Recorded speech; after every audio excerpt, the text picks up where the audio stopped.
দর্শক, স্বাগত আজ দুপুরে। আপনাদের সঙ্গে আছি আমি নুসহাত সাওম। সবাইকে শুভেচ্ছা জানিয়ে শুরু করছি আজ দুপুরের আজকের আয়োজন। আজ থাকছে সংস্কৃতি, এনটিভি অনুষ্ঠান সূচি ও দুপুরের অতিথি। প্রথমেই থাকছে সংস্কৃতি। বিসিক ও বাংলা একাডেমির আয়োজনে বাংলা একাডেমি প্রাঙ্গণে অনুষ্ঠিত হচ্ছে বৈশাখী মেলা 1432। মেলা চলবে 20 এপ্রিল পর্যন্ত। ধানমন্ডির কলাকেন্দ্রে অনুষ্ঠিত হচ্ছে শিল্পী সাইদুল হক জুইসের মিশ্র মাধ্যমে আঁকা শিল্পকর্ম প্রদর্শনী বনবিবির খোঁজে। প্রতিদিন বিকেল 4টা থেকে রাত 8টা এই সময় প্রদর্শনী চলবে 20 এপ্রিল পর্যন্ত। গুলশান 2-এর 87 নম্বর রোডের 8 নম্বর বাড়ির 7ম তলায় অনুষ্ঠিত হচ্ছে চিত্রশিল্পী হারুনুর রশিদ টুটুলের দ্বিতীয় একক চিত্রকলা প্রদর্শনী ভঙ্গুর সহাবস্থান। প্রদর্শনী চলবে 23 এপ্রিল পর্যন্ত। এবার এনটিভি অনুষ্ঠান সূচি। এবার জানিয়ে দিচ্ছি এনটিভির আজ রাতের বিশেষ অনুষ্ঠানগুলির সময়সূচি। সন্ধ্যা 6:15 থাকছে সমসাময়িক বিষয় নিয়ে অনুষ্ঠান সংলাপ প্রতিদিন।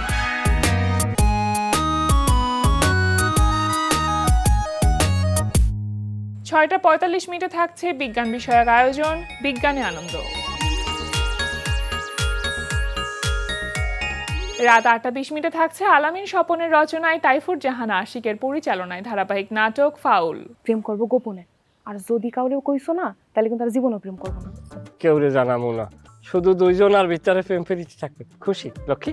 অনেক খুশি। আবার আমি মাঝে মধ্যে চিন্তুরি যে আপনি এত বেরেন লইয়ে ঘুমান কেমনে? আপনার পা হইতে গেলে মাথা পান সব বেরেন ভরা, রক্ত মাংস কিছু নেই, সব গিলু। কি যে কস, চেয়ারম্যান হইতে গেলে পরে একটু ব্রেন লাগে। রাত 9:30 থাকছে জাহাঙ্গীর চৌধুরী ও কাজী মোহাম্মদ মোস্তফার পরিচালনায় মার্সেল প্রেজেন্স হাসো সিজন 7। সবাই আমরা হুদাই লেখছি যে ডাক্তার হব, কেউ কিন্তু এটা লেখি না যে ইঞ্জিনিয়ার হব, কারণ ইঞ্জিনিয়ার বানানটা কঠিন।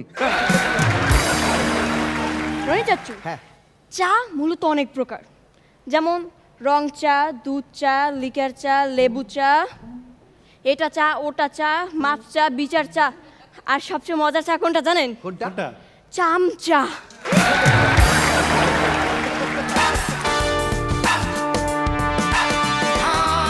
রাত 11:30 সরাসরি সম্প্রচার হবে মোহাম্মদ নুরুজ্জামানের প্রযোজনায় সঙ্গীতানুষ্ঠান মিউজিক নাইট। এই ছিল এনটিভির আজ রাতের বিশেষ অনুষ্ঠানগুলির সময়সূচি। এবার দুপুরের অতিথি। প্রিয় দর্শক, আমাদের আজ দুপুরের অতিথি জনপ্রিয় অভিনেতা রওনক হাসান। শুভ দুপুর ভাইয়া। শুভ দুপুর। কেমন আছেন? আলহামদুলিল্লাহ। আচ্ছা, আমরা প্রেক্ষাগৃহে দেখতে পাচ্ছি চক্কর 302 এসেছে এবং ব্যাপক সাড়া পড়েছে, কিন্তু কারণ এবারের ঈদে বেশ অনেকগুলো চলচ্চিত্র মুক্তি পেয়েছে এবং সবগুলো চলচ্চিত্রই বলা যাচ্ছে যে একটা হাউসফুল দর্শক আমরা পাচ্ছি। সুতরাং সেই জায়গা থেকে আমাদের ভালো লাগার জায়গাটা অনেক বেশি। চক্কর 302 আমরা আপনাকে দেখেছি, সবকিছু মিলে কেমন ছিল অভিজ্ঞতা? আসলে শরাফ আহমেদ জীবন, তার সঙ্গে আমার প্রথম কাজ এটা। তো মানে আমরা শুটিংটাই আমি দেখেছি যে এত সুন্দর গুছিয়ে জীবন ভাই পুরো টিমটা, মানে প্রত্যেকটা সেক্টর এত যত্ন নিয়ে কাজটা করেছে। তো তখন মনে হয়েছিল যে বোধহয় এটি একটি ভালো কাজ হতে যাচ্ছে। তারপর এত অসাধারণ সব অভিনয় শিল্পী, মোশাররফ ভাই, তারিন, মৌসুমী নাগ, সুমন আনোয়ার, দিনার, তো এত ভালো অভিনয় শিল্পীরা ছিল এই চলচ্চিত্রের। ডিরেক্টর অত্যন্ত যত্ন নিয়ে ছবিটি বানানোর চেষ্টা করেছে। সিনেমাটোগ্রাফার ছিলেন আমাদের সবার প্রিয় খসরু ভাই। তো সব কিছু মিলে টিমওয়ার্কটা খুব মানে মনে হচ্ছিল যে ভালো কিছু একটা হতে পারে। তো ফাইনালি দর্শক দেখে পছন্দ করছে, ভালো বলছে, অবশ্যই এটা অনেক ভালো লাগার বিষয়। এখানে হাসান চরিত্রে আপনি কাজ করেছেন, হাসান চৌধুরী। জি, তো এখানে যখন স্ক্রিপ্টটা আপনার কাছে এসেছে বা আপনার চরিত্রটা সম্পর্কে আপনি অবগত হয়েছেন, তখন কোন বিষয়টি আপনার কাছে ভালো লেগেছে বা এই চরিত্রের জন্য আপনি হ্যাঁ বলেছেন কেন? চরিত্রটি করার পেছনে যেটা হয়েছে যে এই চরিত্রটি মানে যে অনেকগুলো শেড আছে, মানে ওর মানে মানসিক স্তর হাসান চৌধুরীর এবং ওর ব্যক্তি জীবন, তার ক্যারিয়ার, তার সন্তান, সবকিছু মিলে অনেকগুলো লেয়ার ছিল ক্যারেক্টারটা। তো সেই লেয়ারগুলোই আমাকে আসলে আকৃষ্ট করেছে। মানে অভিনয়ের দক্ষতাটা দেখানোর জায়গা ছিল, মানে অভিনয়ের অনেক স্কোপ ছিল, মানে ধাপ ছিল আর কি, যে মানে নানান রকম খেলা যাবে হ্যাঁ, অভিনয়। তো সেই জায়গাটা ছিল, সেই চ্যালেঞ্জটা ছিল। আর চ্যালেঞ্জটা আসলে এত সূক্ষ্ম ছিল, মোটা দাগে আসলে খুব ভালো করে বোঝা যাবে না, একটু গভীরভাবে দেখলে বোঝা যাবে যে আসলে পার্থক্যগুলো কোথায়। খুব মানে খুব ডিটেইলে, Deeply দেখলে। খুব মানে সূক্ষ্ম পরিবর্তনগুলো ছিল। তো এইটাই আসলে আমার কাছে অনেক বেশি চ্যালেঞ্জিং মনে হয়েছিল যে হ্যাঁ, এই জায়গায় আসলে বোধহয় ভালো কিছু করার বা একটু সুযোগ আছে বা সম্ভাবনা আনন্দ আছে। পাওয়ার একটা তারপরে যখন পর্দায় দেখলেন তখন কি মনে হলো যে এই শেয়ারসগুলো আপনি নিয়ে আসতে চেয়েছেন সেটা কি আনা সম্ভব হয়েছে কিনা? যেটা হচ্ছে যে মানে আমি অভিনয় করার পর যখন আমার যে কোনো অভিনয় দেখি তখন আর আমার সেটা ভালো লাগে না। আচ্ছা, আমার ভালো লাগে না, তখন মনে হয় যে আসলে এরকম না করে এরকম হতে পারতো, এরকম না করে এরকম হতে পারতো, এরকম নানান কিছু মাথায় ঘোরে। তো সেই জায়গা থেকে মানে একটা অভিনয় করে ফেলার পর আমি আর তখন নিজের জায়গাটা নিয়ে আর ভাবি না, তখন ভাবি দর্শক কি বলছে। দর্শক যদি পছন্দ করে, মানুষ যদি পছন্দ করে, তখন মনে হয় যে ইয়েস ওকে, তাহলে বোধহয় ঠিকই আছে। মানে অ্যাজ অ্যান আর্টিস্ট স্যাটিসফ্যাকশনটা তো পুরোপুরি আসে না, কিন্তু তারপরেও দর্শকের জায়গা থেকে তখন মনে হয় যে ঠিক হয়তো আছে। দর্শক যখন পছন্দ করে তখন মনে হয় যে না ঠিক আছে, ফাইন, ওকে। আর যেটুকু খামতি বা যেটুকু অতৃপ্তি থাকে সেটা মনে হয় যে ঠিক আছে, নেক্সট আবার অন্য কোনো চরিত্রে যদি পারি সেটা আরো ভালো করে করার চেষ্টা। এই প্রেক্ষাগৃহে যখন কোনো চলচ্চিত্র মুক্তি পায় তখন আগে থেকে কি এই বিষয়টা চিন্তা করে রাখা সম্ভব যে এই সিনেমার জন্য কি ধরনের অডিয়েন্স আমরা আসলে প্রত্যাশা করছি? এটা তো আসলে নানান জনরার সিনেমা হয়, নানান ধরনের সিনেমা হয়, তো যখন ডিরেক্টর বানান তখন তো আসলে তার সেই ভাবনা থাকেই। তবে আমি বিশ্বাস করি যে একজন ফিল্ম মেকার হচ্ছে একজন ফিলসফার। তো একজন ফিল্ম মেকারের সিনেমায় ফিল্মে যদি ডিরেক্টরের ইন্ডিভিজুয়াল ফিলসফি যদি আমি না পাই, তাহলে আসলে সেটি মানে যে কোনো একটি কাজ ছাড়া আর কিছুই না। তো সেই জায়গা থেকে আমি যখন কাজ করতে যাই তখন আমার কাছে মনে হয় যে আগে ডিরেক্টরের ফিলসফিটা কি, আর সে যে গল্প নির্মাণ করছে সেই গল্পে সে কি দেখাতে চাচ্ছে, পেছনের ভাবনাটা সেই কি? দর্শনটা কি, সে মানুষকে কি বার্তা দিতে চায়। অবশ্যই ফিল্ম হচ্ছে এন্টারটেইনমেন্ট, সেটা থাকতেই হবে, কিন্তু তারপর এখানে তো সোশ্যাল তারপরও মেসেজটা ইম্পর্টেন্ট। না স্লোগান দিলে আবার হয় কি সোশ্যাল মেসেজ, সোশ্যাল মানে বা মেসেজ নাও থাকতে পারে, সেটাও সমস্যা না, কিন্তু ডিরেক্টরের ফিলসফিটা খুব ইম্পর্টেন্ট। সেটি আমাকে খুব বেশি প্রথমেই আকৃষ্ট করে যে আচ্ছা ওকে ফাইন, আমি এই কাজ করতে যাচ্ছি। আচ্ছা, এখন আর অন্যান্য কি কি কাজের সাথে নতুন ভাবে যুক্ত হয়েছে? নতুন দুটো ধারাবাহিক নাটকে অভিনয় করছি এবং কিছু 1 ঘন্টার কাজ করছি। আর সামনে আমার আরও একটি চলচ্চিত্র মুক্তি পাবে, যাপিত জীবন, হাবিবুল ইসলাম হাবিবের, সেলিনা হোসেনের বিখ্যাত উপন্যাস অবলম্বনে। আর আরেকটি চলচ্চিত্রের শুটিং শেষ হয়েছে, আচ্ছা, সেটি নামটা এখন বলা নিষেধ। তার মানে চলচ্চিত্রে একটু বেশি সময় দেওয়া হচ্ছে এখন। এটা হয়েছে মানে বিশেষ করে করোনা পরবর্তী সময়ে, যে করোনার সময় যে লকডাউন ছিল সেই 90 দিন আমার মাথায় এক ধরনের ভাবনা আসে ঘরে বসে থাকতে থাকতে, যে নাটকে ক্রমাগত অভিনয় করে গেছি বছর পর বছর। তো আমরা তো সবসময় বলতাম যে জানতাম যে নাটক হচ্ছে ইরেজ মিডিয়া, আর একটা ভালো চলচ্চিত্র ভালো সিনেমা 100 বছরও টিকে যায়। তো তখন করোনাকালীন সময় আমার কাছে মনে হলো যে তাহলে বোধহয় মানে আমি যে একজন অভিনেতা ছিলাম, অকিঞ্চিত করে অভিনেতা এই দেশে, তো তার একটা দুটো ছাপ তো থেকে যাওয়া উচিত, বা পদচিহ্ন বা আঁচড় যাই বলি না কেন, দাগ। তো সেটা রেখে যেতে হলে তো আসলে চলচ্চিত্র ছাড়া বিকল্প নেই। তো তখন থেকে আসলে যখন আবার করোনার পর কাজ শুরু হলো তখন আমি চলচ্চিত্রকে একটু প্রাধান্য দিলাম বেশি, এবং তাতে এই 4 বছরে 8টা চলচ্চিত্রে অভিনয় করেছি। আচ্ছা, আর এখন পর্যন্ত আপনার নাটকের সংখ্যা কতগুলো হবে যদি একক নাটকের কথা চিন্তা করি? 1,500-2,000-এর মতো। মানে নিজের তো আসলে হিসাব মানে এটা একটা সময় হিসেব ছিল, কেউ তারপর আর সেই হিসেবটা রাখা যায়নি, মানে 1,500 তো হবেই। অনেক অনেক অনেক, মানে ক্রমাগত তো করোনা লকডাউন পর্যন্ত মাসে 25 দিন 15 বছর ধরে অভিনয় করে গেছি।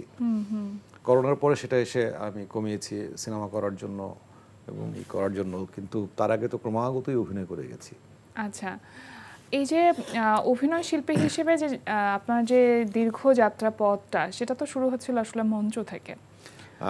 হ্যাঁ, মঞ্চে প্রথম অভিনয় আমার, তারপর টেলিভিশনে। আচ্ছা, মঞ্চের একজন মানুষ যখন টেলিভিশন মিডিয়াতে কাজ করতে আসে তখন, বা আমি যদি বলি স্পেসিফিকলি যে চলচ্চিত্রে যখন কাজ করতে যায়, পরিবেশগত জায়গা থেকে কি কোথাও না কোথাও একটু ধাক্কা খেতে হয়? আসলে মঞ্চ, টেলিভিশন, চলচ্চিত্র মানে অভিনেতার বেসিকটা তো একই। তার বোধের জায়গাটা, চরিত্র নির্মাণ, চরিত্র তৈরি করা, অভিনয়ের জায়গাটা একই, কিন্তু টেকনিকটা ডিফারেন্ট। মানে তিন ধরন। মঞ্চে আমরা কি করি, মঞ্চে অনেক দূর থেকে দর্শক আমাদেরকে দেখে, তো যে কোনো এক্সপ্রেশন, বডি ল্যাঙ্গুয়েজ বা সংলাপ একটু উচ্চকিত করতে হয়, একটু লাউড করতে, একটু বড় বড় করে করতে হয়। আর কিন্তু যখন টেলিভিশনে আসি তখন তো ক্লোজ আপ মিডিয়াম, সুতরাং সেই আমি রাগ করলেও সেটা খুব নিয়ন্ত্রিত এবং খুব সাধারণ মানুষের মতো করতে হয়। মঞ্চে আমাদের সাধারণ মানুষের মতো অভিনয় করলে অনেক দূরে দর্শক দেখতে পায় না, তো সে কারণে সবকিছু একটু বড় বড় করতে হয়, একটু লাউড করতে হয়, একটু বডি ল্যাঙ্গুয়েজ আরও একটু বড় করে করতে হয়। কিন্তু টেলিভিশনে একেবারেই ক্লোজ আপ মিডিয়াম, তো সেই জায়গা থেকে একদম সাধারণ মানুষ যে আচরণ করে সেই আচরণই করতে হয়। সিনেমাও তাই, সিনেমার ক্ষেত্রেও লেন্সিংটা অনেক বড় ইম্পর্টেন্ট বিষয়। মানে আমি যখন এইটুক পর্দায় রাগ করব সেটা একরকম লাগবে, সেই একই রাগ যদি আমি বিশাল বিগ স্ক্রিনে একই রাগ করি, কিন্তু ওটার ধরনটা, অর্থটা পাল্টে যেতে পারে। তো পুরো বিষয়টা আসলে টেকনিক্যাল, কিন্তু আত্মিক জায়গাটা, অভিনেতার চরিত্র নির্মাণের জায়গাটা এক। আচ্ছা, একদম ছোটবেলার গল্প যদি আপনার কাছে শুনতে চাই, শৈশবের কোন দিনগুলোর কথা এখন বেশি মনে পড়ে, বা সে সময় আসলে কি করা হতো? আমার স্কুল লাইফটাকে আমি খুব মিস করি, বিশেষ করে ক্লাস 9-10-এ যখন পড়ি। আমি যশোরে ছিলাম তখন। যশোরে সাইকেল চালিয়ে সমস্ত শহর চষে বেড়ানো, বন্ধুদের সাথে আড্ডা, ওই সময়টা আমি মনে করি আমার জীবনের গোল্ডেন টাইম। ক্লাস 9, 10, 11 ওই সময়টাকে আমি ভীষণ মিস করি। ওই সময়টা কি কোনো এক্সট্রা কারিকুলার অ্যাক্টিভিটিস যেগুলো, সেগুলোর সাথে যুক্ত ছিলেন? আমি এক্সট্রা কারিকুলামই বেশি ছিল আমার। মানে টেক্সট বুকের পড়াশোনাটা আমার খুব বেশি টানতো না। তখন ভীষণ গান শুনতাম, আচ্ছা, প্রচণ্ড হেভি মেটাল, তারপর বাংলাদেশের ব্যান্ড সঙ্গীতের ভক্ত ছিলাম তখন। আর তখন ছিলাম হচ্ছে শিবা প্রকাশনীর মানে অন্ধ ভক্ত। মানে রাত দিন পারলে 24 ঘন্টায় আমি শিবা প্রকাশনীর বই পড়তাম। আচ্ছা, সেই কিশোর ক্লাসিক, কিশোর থ্রিলার থেকে শুরু করে অনুবাদ সিরিজ, ওয়েস্টার্ন, মাসুদ রানা, মানে তখন মানে এমন কিছু নেই যে পড়া হতো না মানে। সেই সময়টাতে? এবং একটা সময় এমন হয়েছিল আমার পড়ার অভ্যেস যে আমি পড়ার কিছু না পেলে রাস্তা থেকে ঠোঙা টুকিয়ে পড়তাম। ঠোঙা পড়ে আছে, সেই ঠোঙা তুলে ঠোঙায় কি লেখা আছে এটা পড়তাম। আচ্ছা, এই যে পড়ার এত বেশি যে চর্চা, এটা তো একটা চর্চায় বলা যায়, পরবর্তীতে গিয়ে নিজের লেখালেখিটা আসলে কিভাবে শুরু করলেন আপনি? লেখালেখি আসলে স্কুল জীবন থেকেই হয়েছিল। স্কুলের বার্ষিক ম্যাগাজিনে আমার একটি কবিতা ছড়া ছাপা হয়েছিল অনেক বছর আগে, ক্লাস 4 বা 5-এ পড়ি তখন। তাও তো অনেক ছোট। অনেক ছোট। তো তারপর স্কুলের দেয়াল পত্রিকায় 2-1বার লেখালেখি করেছি। এরপরে কালে ভদ্রে কবিতা লেখার চেষ্টা করেছি, কিন্তু সেগুলো কোনো কবিতা হয়ে ওঠেনি। আচ্ছা, তো তারপর থিয়েটার যখন শুরু করি, তখন থিয়েটারে আমাদেরকে সব রকম কিছুই তো শেখানো হয়। সেখানে ওয়ার্কশপে ইম্প্রোভাইজেশন শেখানো হয়েছে, স্ক্রিপ্ট রাইটিং শেখানো হয়েছে। তো তখন মনে হলো যে আচ্ছা ঠিক আছে, তাহলে একটু চেষ্টা করে দেখি লিখতে পারি কিনা। তখন নাটক লেখার একটু চেষ্টা শুরু করি আর কি। আচ্ছা, তারপরে তো বেশ অনেকগুলো নাটক আপনার লেখা হয়েছে। অসংখ্য। এবং ইন্টারেস্টিং বিষয় হচ্ছে আজকে এখানে বসে আছি আমি এনটিভি স্টুডিওতে। অভিনেতা হিসেবে রনক হাসানকে জন্ম দিয়েছে এনটিভি, এবং আমার প্রথম লেখা টেলিভিশন নাটক, সেই নাটকটিও প্রচার হয়েছে এনটিভিতে। বাহ। এবং পরিচালক হিসেবে আমার প্রথম প্রচারিত নাটক, সেটিও এনটিভিতে। তাহলে তো মানে দারুণ একটা কম্বিনেশন, তাই না? আমার প্রথম স্ক্রিপ্ট রাইটিং, তারপরে প্রথম আপনার ডিরেকশন, এবং আমাকে অভিনেতা বানিয়েছে অ্যাক্টর। একটা মানে 2005 সালে ঘোড়সওয়ারের স্বপ্ন টেলিফিল্মে আমি ওখানে অন্যতম প্রধান চরিত্রে অভিনয় করি। ওটাই আমার প্রথম প্রধান চরিত্র, এবং সেটাতেই আমি মেরিল প্রথম আলো সমালোচক পুরস্কার পাই। এবং সেই জুরি বোর্ডে ছিলেন আমাদের এনটিভির সবার শ্রদ্ধেয় মুস্তফা কামাল ভাই, আল্লাহ ওনার আত্মার শান্তি দিক।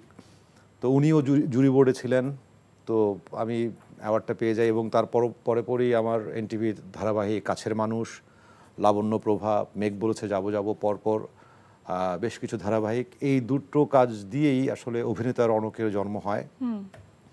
এবং আমার প্রথম পরিচালিত নাটক তোমাতেই, সেটিও প্রচার হয় এনটিভিতে 2006 সালে। আচ্ছা। এবং আমার প্রথম লেখা নাটক, যে নাটকটি আমি বহু বছর কাউকে দেইনি, অনেক বছর পর আমি সেটি দিই, এবং সেই নাটকটিও আসলে প্রচার হয়েছে এনটিভিতে। সো আমার নাট্যকার হিসেবে, অভিনেতা হিসেবে, ডিরেক্টর হিসেবে এটা বড় অবদান আছে বা এটা সম্পর্ক আছে, বিশাল ব্যাপার। কাগজের ফুল এটা আপনার প্রথম অভিনীত টেলিভিশন নাটক। আচ্ছা, মঞ্চে কাজ করতে করতে যখন টেলিভিশন নাটকে কাজ করা শুরু করলেন, প্রথম ক্যামেরার সামনে দাঁড়ানো সেই ব্যাপারটা কেমন ছিল? তখন আসলে আমি কিছু বুঝিনি। আমাকে অরুণ চৌধুরীর পরিচালনায় ছিল একটি মাস্তানের চরিত্র ছিল। আচ্ছা, 2-3টে দৃশ্য ছিল মাস্তান। তো প্রথম সিনটা ছিল হচ্ছে মাহফুজ ভাইয়ের সঙ্গে, মাহফুজ আহমেদ। তো আমাকে অরুণদা বললো, রণক তুমি এটা করে এটা করবে, ফাইন। তো আমি শটটা দিলাম, ওকে হলো। তারপর আমি জিজ্ঞেস করলাম, অরুণদা কেমন হয়েছে? তো উনি আমাকে বললেন যে Ronok, you are a good actor, but দ্রুত তোমাকে টেকনিক্যাল বিষয়টা শিখে নিতে হবে।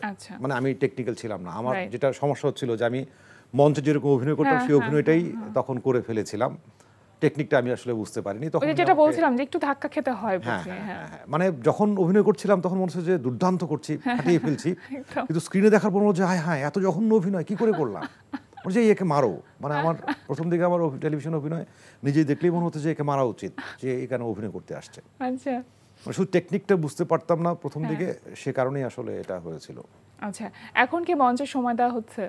এখন না, মঞ্চে সময় দেওয়া হচ্ছে না। মানে সেটা কি ব্যস্ততার জন্য? কারণ আমরা তো জানি যে একজন শিল্পীর সব থেকে বড় ক্ষুধা থাকে বা আত্মার ক্ষুধা থাকে আসলে মঞ্চে কাজ করা। আমি মঞ্চে কাজ করতে চাই, কয়েকবারই ভেবেছি এবং চেষ্টাও করছি, কিন্তু হয়েছে কি, মানে আমার নাট্যগুরু ছিলেন আলী জাকের। উনি আমাকে যা একটু অভিনেতা মনে করতেন। তো উনি যতদিন ছিল ততদিন চেষ্টা করেছি নিয়মিত মঞ্চে অভিনয় করার, এবং আমি ভালো ভালো চরিত্রগুলো পেয়েছিও ওনার নাটকেই। তো সেই জায়গা থেকে উনিও নেই, আর সেই টানটাও আসলে হয় না। তবে অবশ্যই মঞ্চে কাজ করব, চেষ্টা করছি একটি কাজ, হয়তো 2-3 মাসের মধ্যে হয়তো সেটি আসতেও পারে। আচ্ছা, মঞ্চে নির্দেশনা দেওয়ার ইচ্ছেটা আছে কিনা? সেটা তো সবারই স্বপ্ন থাকে, কিন্তু সেই সাহস এবং সেই রকম পাণ্ডুলিপি এখনো আমি পাইনি যে এটি নিয়ে কাজ করব।